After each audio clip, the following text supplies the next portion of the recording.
Someone asked during the break what you did with the demi, the film. You said it's floating in the bathtub at home. That's right. Sure. You have a reputation for being a practical joker. Is this true? Yes, I used to, but I find that people don't have the same sense of humor anymore. I once gave a dinner party, many years ago, where all the food was blue. Everything was blue. Well, I don't exactly see how you'd get an idea like that. I gave the dinner, it was blue. Sandwiches, dessert, everything? Oh, no, it was a full meal. It was chicken soup, blue trout, blue chicken, and blue ice cream. And when you broke open your roll, the bread was blue inside. Did you explain this, or did you just not comment on it? Not comment on it at all. How far?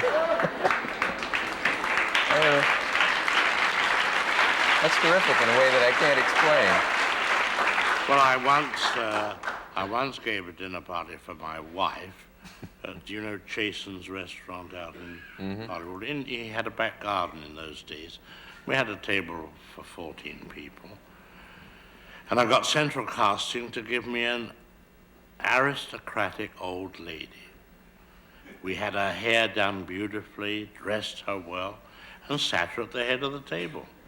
And the guests arrived and said, "Who's the old lady?" I said, "I don't know." Oh. I said, "I've never met her before," which was the truth. I hadn't.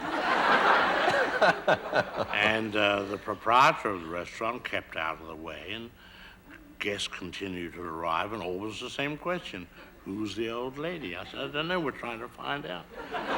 So finally the proprietor came, and I said, "Dave, go and find out who that old lady is sitting up there." And he went and bent over her, and he came back, and she said, "She's with Mr. Hitchcock's party."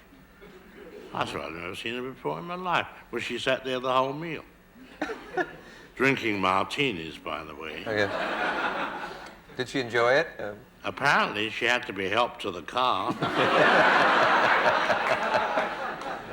Have you abandoned practical jokes now? Have you outgrown that? Yes, more or less. I see. Someone asked here if you've ever seen a movie that thrilled you or scared you. Are you capable of being scared on the screen, or do you just know too much about how everything's done and know what's coming? No, too much. Do you? Mm-hmm. Yeah. Are there directors you admire? Oh, yes, I admire men like Truffaut, Buñuel. Do you know his work at all? Yes. Yeah. Oh, yes, there are a lot of fine directors. Orson Welles? Yes, he's famous for one big film, Citizen Kane. What will you do next? I'm the subject. You don't have now. I'm looking for another body. When we find that, then the story will take its course. I wanted once to do a scene for North by Northwest, by the way, and I couldn't get it in there. I wanted it to be in Detroit, and two men walking along in front of an assembly line. Yes. And behind them you see the automobile being put together. It starts with a frame, and you just take the camera along, the two men are talking, and all those cars are eventually driven off the line. They load them with gas and everything. And one of the men goes forward. Mind you, you've seen a car from nothing, just a frame. Opens the door, and a dead body falls out. Very good.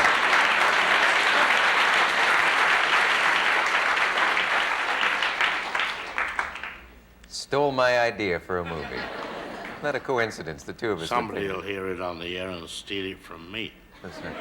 Do people constantly send you ideas, and do you welcome them, or are you? Not ideas, no, not really, no. What do you read for fun?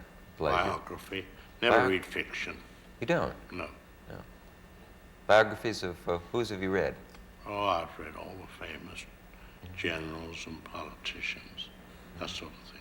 Can you be happy when you're not working on a film? We are always working on a film somewhere or other.